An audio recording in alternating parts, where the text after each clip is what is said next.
Hello again, everybody. I know it's been. I said maybe I'd try to get it done daily. I'd said maybe it'd be every other day, maybe every 3 days. This is the fourth day. I'm sorry. Stuff got in the way. Hopefully, I'm going to be going with a more dedicated, more strict schedule. I will be getting it out every day. I don't get it out every day, then it will be every other day. And if it ends up skipping a day, I'll do two the next day because I want to make sure I'm getting these out, getting these made. And I do apologize for the extended delay. So with that said, go ahead and just hop on right into the match. So here we have our match on Forest Colony. It's Assault. I like playing Assault mostly, especially in Pug matches.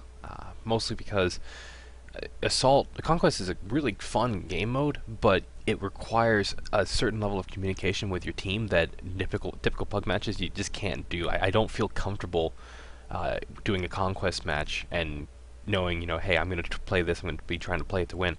I don't feel comfortable and knowing that, I have a good chance of winning if I don't have full communication with the other seven of my teammates. I mean, you can try and type it out, but it's just it's really complicated. And a lot of stuff you just need voice for. So it's I typically stay to Assault because of that, because it's a lot more straightforward. It's not as strategic, I should say, grand strategic, not even grand strategic, just tactical. You don't need to be having each person, at a certain point. You just need to hunt down the enemy or take their base. So it's a lot more straightforward in some ways. Assault's not bad either. I'm not trying to knock on that, but I am in the 6 PPC Stalker again. Hopefully tomorrow I'll try and change that up for you guys, based on some of the feedback I was getting. 6 PPC Stalker. I know you guys want to see some mediums, some heavies, some of the lights. I played them all. I just have been really fond of this mech lately. So here we have what appears to be 4 or 5 in the water. One through the middle of the ship, and I just poke my head out and get nailed there. So at about this point, I realized that, okay, that was probably not the smartest decision. I'm orange on my armor, so we're moving back a little bit, trying to get a little bit of help. And we have some low signal going on, so we know that there's a Raven or a DDC Atlas, and there's the Raven. It could be something else, but no, most likely it's those two things these days. Either a Raven 3L or a DDC Atlas. You do see the odd commando here and there with the 3 streak 2s, and it seems to work okay. But I did try to line up the headshot there. I missed it. I think I hit a CT instead, but we're just going to poke ahead and out again. Take a shot. Probably get back behind cover. Yep, there I go. A little bit. They're not really focusing on me, which is what I really like in this mech, is if I'm not getting focused, then I can just kind of sit back and snipe a bit. So here you can see I do use the ERPPCs, nail my teammate's arm right there, but the range was about 800 meters out. That's over about, it was about 260 meters over what the PPC's optimum range is, and that damage degradation after that optimum range of 540 really starts kicking in at that range. I don't like firing off those PPCs after they get out of like 600, 600, like 610.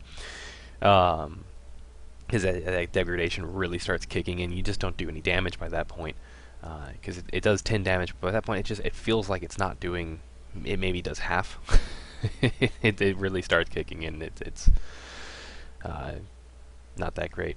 But here I think I'm going to overheat. Actually, I peg this Awesome's right torso, and I get it again. He's not running an XL, but I see the shot and I can take that extra one. I have to watch out for with the PPC boat, if you're trying to think of, hey, the 6 PPC Stalker seems fun.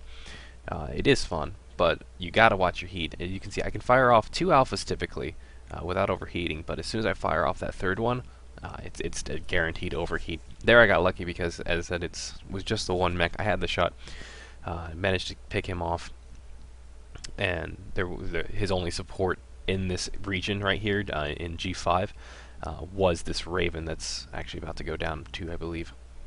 You have to watch out for getting separated from your team a lot, especially in Pug games, where you can just get your entire team just goes spread out in whatever direction. So I would highly recommend always be looking at your mini-map, always be trying to load up your map on occasion, just figure out, where is my team at? Where do I think these guys are moving? Because MechWarrior Online is very much a team game, and if you don't play as a team, you're going to get picked off individually every single time. So you have, like, especially right there with that Austin that moved up into G5. Most of his team sitting over on the other side of the ship in the water, and he only had a Raven for support, so he didn't really have any good places to fall back to, especially since he seemed to be running a long-range setup. So it was definitely a risky push to move up like that, and he ended up getting punished for it. So you always have to be careful about where your teammates are, and make sure you're trying to sit in your optimum range for your mech. So here, I actually don't think I get this kill. Nope, Suno does. I just remember him popping over from around the side, begging some teammates from the rear. But I think this is just about finished up this match.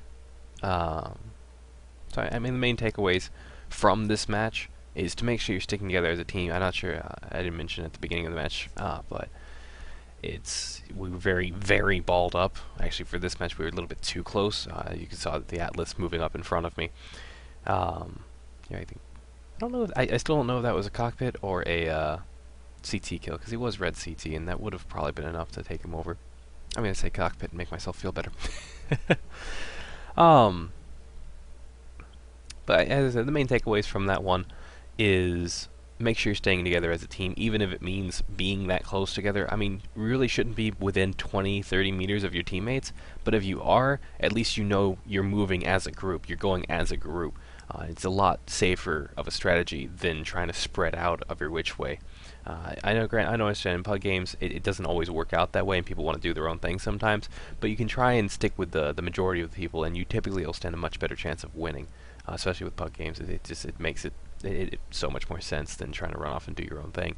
But yeah, I think that'll wrap up this one. I am changing up the name. It'll be it's reflected in the MechWarrior Online post on the forums, and it will be reflected in this video's title. But Glory came up with the name Dalee. It's a little pun. I like it, so we're changing up the name. It's a lot better than just saying it's a daily. Well, it is a daily. I don't know. Hope you all enjoyed, and we'll be back tomorrow with another match. Hopefully, I might try up. It won't be an assault this time. It won't be the 6PP Stalker. It'll be either a light, heavy, or medium.